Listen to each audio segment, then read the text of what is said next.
नमस्कार बच्चों, आज मैं आप लोगों को बड़े भाई साहब पाठ के पाठ प्रवेश मतलब पाठ को पढ़ने से पहले थोड़ा अगर हम लोगों को ज्ञान मिल जाए कि पाठ में क्या है, तब मतलब पाठ पढ़ने में थोड़ा रुचि उत्पन्न होता है, अच्छा लगता है कि हाँ पाठ में ये है।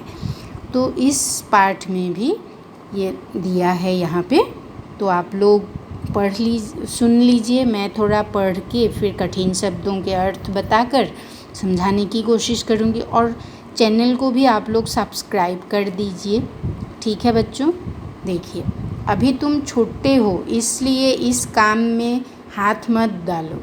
यह सुनते ही कई बार बच्चों के मन में आता है, काश हम बड़े होते तो कोई हमें यूं न टोकता। लेकिन इस भुलावे में न रहिएगा, क्योंकि बड़े होने से कुछ भी करने का अधिकार नहीं मिल जाता। घर के बड़े को कई बार तो उन कामों में शामिल होने से भी अपने को रोकना पड़ता है जो उसी उम्र के और बच्चे और लड़के या बच्चे बेधड़क करते रहते हैं। जानते हो क्यों? क्योंकि वे लड़के अपने घर में किसी से बड़े नहीं होते। देखो, किसी को अगर कहा जाए, किसी बच्चे को कि तुम छोटे हो, इस काम में हाथ मत डालो, तब क्या होता है? बहुत गुस्सा आता है और मतलब सोचने लगते हैं बच्चे कि काश हम बड़े होते। लेकिन जो बड़े होते हैं उनके सिर पर बहुत सारी जिम्मेदारियां होती है। वे कुछ ऐसे काम भी नहीं कर सकते हैं कि जो काम उनके उम्र के बच्चे बेधड़क करते हैं, मतलब बेझिझक, क्योंकि वे घर के बड़े नहीं हैं, छोटे हैं, इसीलिए उन्हें कोई रोक टोक नहीं है। और जो बड़े होते हैं उनके ऊपर जिम्मेदारियां होती है कि अगर हम कुछ करेंगे ख़राब काम तो हमसे जो छोटे हैं वे ख़राब हो जाएंगे क्या? वे पढ़ाई में ध्यान नहीं देंगे क्या? हाँ, अभी अगर मैं खेलने जाऊंगा तो क्या पता मेरा छोटा वाला भाई भी ये खेलने चला जाएगा, वो नहीं पढ़ेगा, वो सोचेगा कि ये पढ़ाई का समय नहीं है।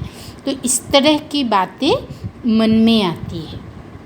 इस पाठ में भी वही लिखा हुआ है, बड़े भाई साहब पाठ में जो बड़े भाई साहब है वे भी ज़्यादा उम्र के नहीं हैं, छोटे हैं, लेकिन उनका एक छोटा भाई है जो जिसकी जिम्मेदारियां उन पर है, बड़े भाई साहब पर।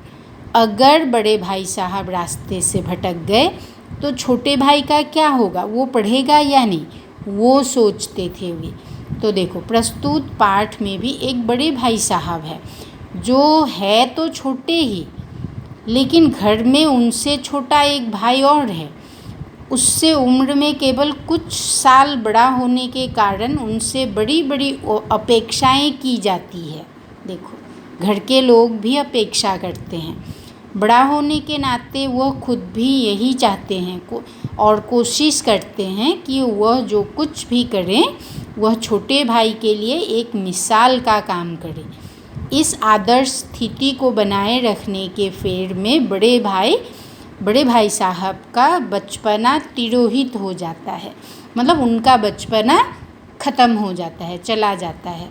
बचपन में जो बच्चे खेलते हैं, बच्चों को मतलब खेलना कूदना ये सब पसंद है, लेकिन बड़े भाई साहब जो है वे बड़े होने के कारण उनका सब कुछ ख़त्म हो जाता है। छोटे भाई को मतलब रास्ता दिखाने के लिए वे सब कुछ छोड़ देते हैं और बड़े भाई को समझाते रहते हैं।